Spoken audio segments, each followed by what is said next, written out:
التعامل مع الجزائريين أسهل فعلا من هذه الناحية، لأنهم كثيرا ما يعبرون عما يفكرون فيه مباشرة، علما بأنهم عندما كانوا يقولون الحقيقة كانوا يستندون إلى أساس متين.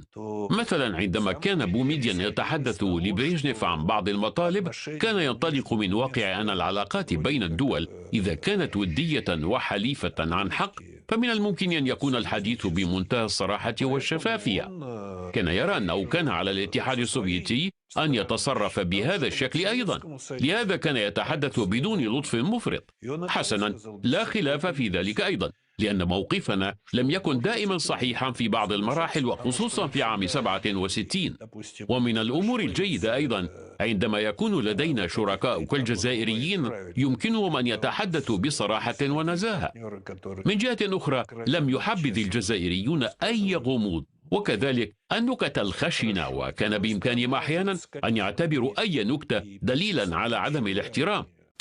لدينا مقولة شعبية مفادها: هاجمتم الشخص الخطأ. الجزائريون ليسوا ذلك الشعب الذي يمكن أن يملي عليه أحد بهذا الشكل، ولا يمكن أن ينتظر من الجزائريين أن يمتثلوا وينفذوا بإشارة يد من وراء المحيط توجيهات تتناقض بشكل مباشر مع مصالحهم الوطنية.